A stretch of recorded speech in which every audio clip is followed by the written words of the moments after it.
You might be healing from something you don't even know had a name. Childhood emotional neglect is one of the most invisible wounds a person can carry. Most people never realize they have it. Even fewer realize when they've started healing from it. Because healing from this wound doesn't look the way movies show it. There's no dramatic breakthrough, no cathartic sobbing on a therapist's couch, no lightning bolt moment where everything clicks. It's quieter than that, slower, almost invisible. It shows up in tiny behavioral shifts you might dismiss as just getting older, but something deeper is happening underneath. Let me show you 10 hidden signs the healing has already started. If you grew up in a home where the lights were on, but nobody was really there for you emotionally, you know exactly what I mean. Your basic needs were met. Food on the table, roof over your head. Nobody hit you. Nobody yelled at you. And yet, somehow, you were emotionally alone. Your feelings were treated like weather. Just there. When you were sad, nobody asked why. When you were struggling, you learned to handle it privately. You weren't dramatic. You were emotionally alone. And now, you're finally starting to come back. The term for what you experienced is childhood emotional neglect. It was coined by psychologist Dr. Jonice Webb. It's not what your parents did to you. It's what they failed to do. The emotional attunement that never came. The validation that was never offered. The presence you needed but couldn't name. Healing from something invisible is also invisible. But it's happening. Let me show you the 10 signs. Sign 1. You've started feeling your emotions instead of numbing them. For years, you were emotionally numb without knowing it. You called it being calm, being logical, being the level-headed one in your family. You wore it like a personality trait. The person who doesn't get emotional. But that wasn't personality. That was survival. Now something is shifting. You suddenly cry at commercials that never used to move you. A song comes on the radio, and you feel something rise up in your chest you can't quite name. Anger you didn't know you were carrying starts showing up. Joy feels sharper too. Here's what's actually happening. As a child, your nervous system learned certain feelings weren't welcome, so it quietly turned them down. That kept you safe then, but your adult life is safer now, so the wall is coming down. You're not suddenly too sensitive. You're waking up, and feelings are how you come home to yourself. Sign 2. You've started naming what you need. Ask any adult who grew up emotionally neglected what they need, and you'll usually get the same answer. I don't know. Not because they're being difficult, because nobody ever taught them how to identify a need.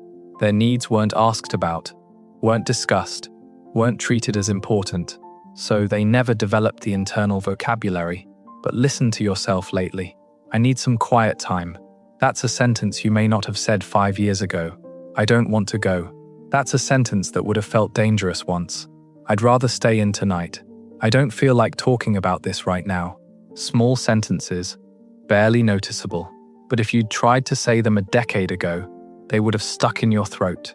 Every time you name a need out loud, you're doing something radical. You're telling the child inside you that her needs are real, that they count. That belief was stolen from you once. You're taking it back, one sentence at a time.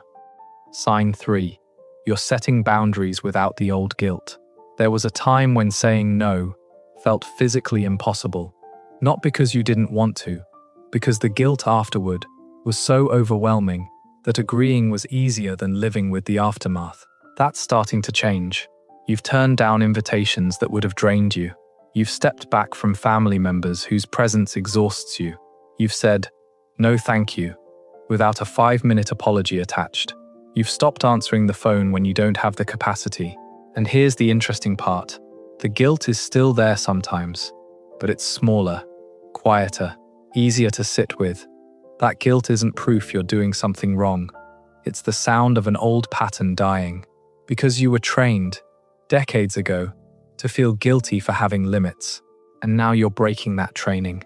Every no you say is a yes to the person you were never allowed to fully be. Sign 4. You've stopped apologizing for existing. Watch a child raised with emotional neglect grow up, and you'll hear one word constantly. Sorry. Sorry for being in the way. Sorry for taking up space. Sorry for needing something. Sorry for having a preference. Sorry for existing in a room without a specific purpose. That word became reflex. But something's changed. Someone bumps into you now, and you don't apologize. You take a few days to respond to a text, and you don't lead with "so sorry for the delay." You ask for what you want without adding, "if that's not too much trouble." You state your preference without stacking it with disclaimers. You've stopped treating your own existence like a burden you owe the world an apology for. Nobody may notice this shift but you. But if you were paying attention to your own speech patterns 5 years ago compared to now, the difference would be striking. You're not becoming cold. You're becoming someone who finally believes she has the right to exist. Let me pause here for a second. If you're recognizing yourself in these signs, if more than one is landing, I want you to sit with something. This isn't coincidence.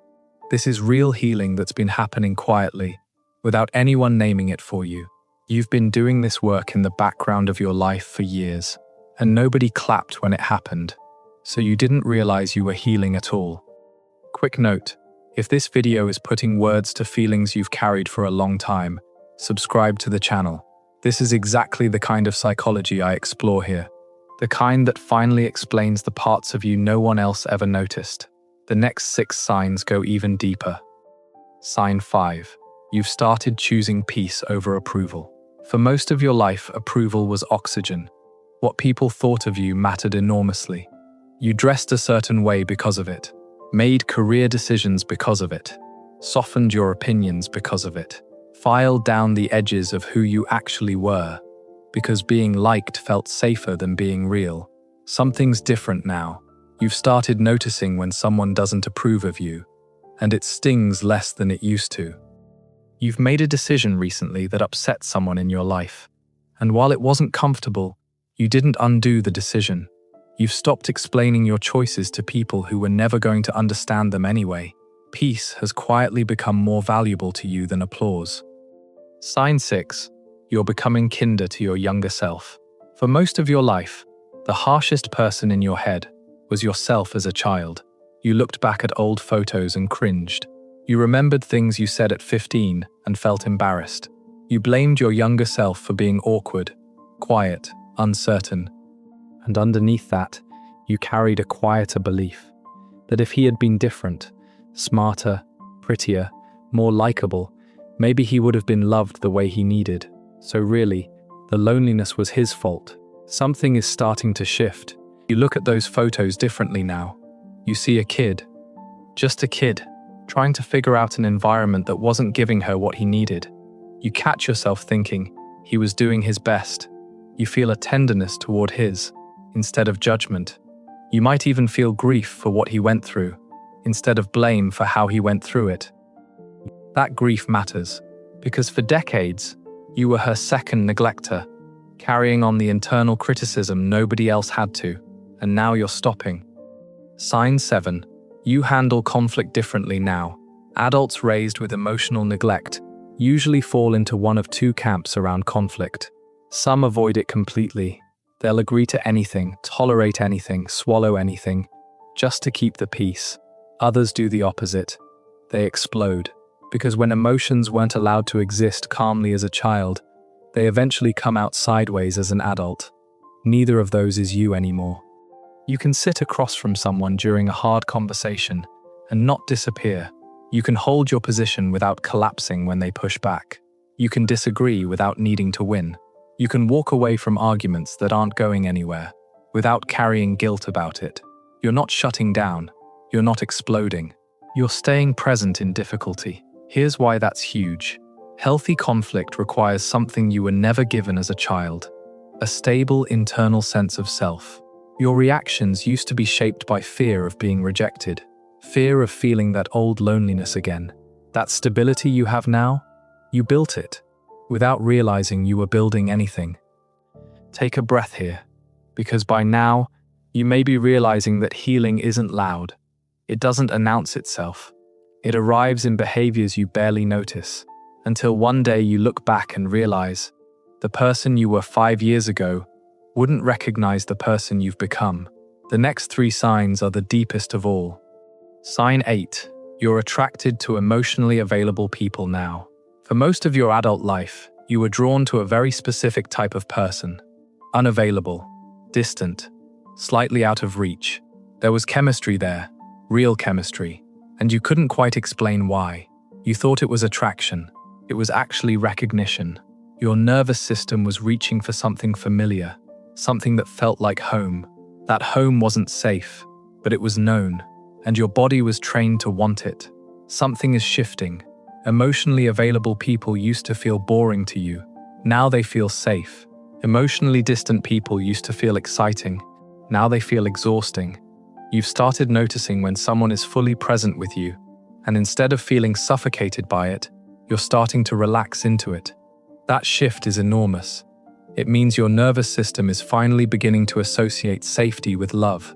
Not chaos, not silence, not distance, safety. Every child raised with emotional neglect grows up mistaking familiar for loving. You're finally correcting that. Sign 9. You feel your own presence more fully. There's a specific kind of dissociation that emotional neglect creates. You end up feeling slightly outside your own life, watching yourself from a small distance, going through the motions but not fully in them. You'd describe it, if anyone asked, as living behind glass. Most people who experience this never realize they're doing it. It just feels normal. It feels like being them, but you've been feeling something new lately. You're actually in your body. You're catching moments as they happen, instead of just remembering them afterward. You feel the sun on your skin. You taste your coffee. You hear a song, and something in you actually receives it. You have moments, small ones, unannounced, where you think, I'm actually here right now. That's not a small thing. That's you coming back. Because when you're a child, and nobody is fully present with you, you eventually stop being fully present with yourself. You're returning, slowly, quietly, and every moment you feel yourself in your own life is proof. Sign 10. You've started believing you deserve love.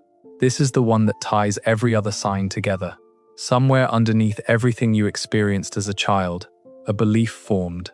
Nobody said it out loud, but you absorbed it anyway. And the belief was this: if I were really worth loving, they would have loved me the way I needed. That belief was quiet, invisible, but it followed you into every adult relationship, every friendship, every moment when someone tried to give you something good and part of you flinched. You spent decades carrying that belief without knowing it was there. Now something is different. You're letting people love you without waiting for the catch. You're accepting compliments instead of deflecting them. When someone says they care about you, you don't immediately search for the exit. You've stopped rehearsing the reasons someone shouldn't love you. You've stopped acting like an imposter in your own relationships. And underneath all of that, a new belief is trying to take root. Quiet, cautious, but real. Maybe I was always worth loving. Maybe nobody ever showed me that. But maybe it was always true. If that belief is starting to grow in you, even in small, unsteady ways, you are healing at the deepest level a person can heal. These aren't 10 separate behaviors. They're 10 quiet expressions of the same shift happening inside you. A person who spent decades believing her emotional needs didn't matter is finally starting to believe they do.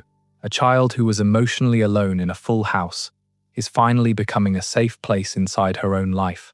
Nobody told you this wound had a name. Nobody told you healing from it wouldn't look dramatic. They told you you're fine. They told you get over it. They told you everyone had it hard. They were wrong, and you were carrying more than any of them ever knew. You didn't sit down and plan this healing.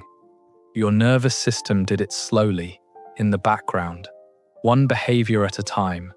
If even a few of these signs describe you, understand something. You were never broken.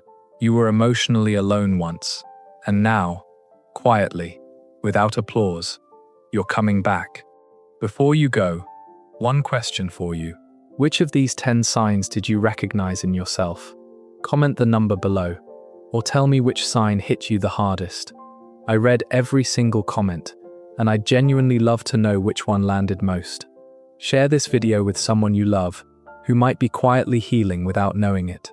Sometimes people can't see their own healing until someone reflects it back. And subscribe if you'd like more psychology videos that finally explain the parts of you no one ever named. You weren't broken, you were emotionally alone, and now, quietly, you're coming home.